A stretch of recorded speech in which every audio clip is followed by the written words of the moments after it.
Ngayong araw pala ng Lunes, December 15, may order na naman po tayo na lumpia Shanghai. Order pala to ng kapatid natin na si Manilyn Punelas. Dahil ngayong araw ay Christmas party nila. Kaya shoutout sa iyo kapatid, maraming salamat sa pag-order. At shoutout din sa mga tagapamana, enjoy ka mo sa iyo Christmas party niyan. Advance Merry Christmas na lang sa iyo intiro doon.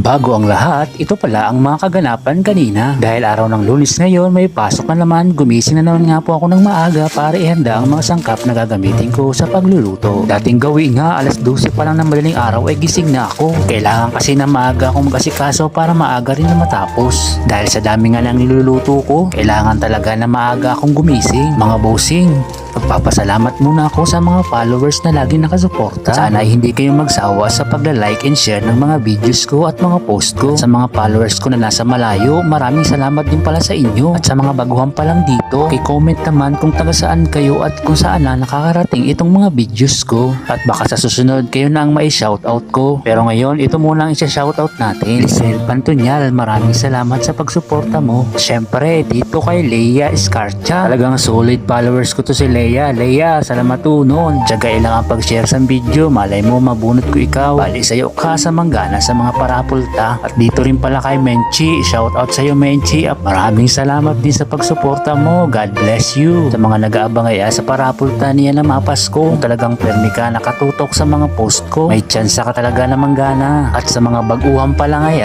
may chance man ka mo. Kaya tiyagay lang niyo. Mechanics ko baga, patog November 15. Hanggang niya na presence. Ta permi ka nakareact sa mga post ko at permi ka nagsishare. May chance ka talaga na manggana. Kaya tiyagay lang. At sa mga barangay man nga aram ko may naguhulat man sa iyo sin mga pamasko ta para sa mga senior citizen. Ano yan po paano kay medyo busy pa ako kay may klase pa. Pa ako pa kabisita sa mga senior. Pero pag matagang kita unra niya na pagtapos ang klase, mabisita po kita sa mga karapat dapat na senior citizen na mahatagan sin pamasko niya na mga Pasko. Kaya dako-dako na pasalamat na sa mga sponsor. Una sa lahat, salamat tunong kay Bernard Castillo. Kagawad Bernard, salamat sa pag-sponsor. At syempre, pasalamatan ta pa po ang Aba Fruits. Nag-sponsor man po ang Aba Fruits. Madam Aba, salamat po. Nag-sponsor man po si Primo Regan Sueco. Salamat Primo. Sa batchmate nato na si Girly. Girly, salamat po sa pag-sponsor mo. At may bago pa lang po na nag-sponsor niya si Ate Ayin. Ate Ayin, salamat po sa pag-sponsor. Dako na ininadanon sa mga senior citizen. Importante bagaan makahatag kita sing kaugmahan sa mga kagurangan. Lalo pa niyan sa panahon na ini kalaghanan talaga ay gipiton. Kaya dako-dako na pasalamat ang iyong mga hinata. God bless tabi sa iyo intiro.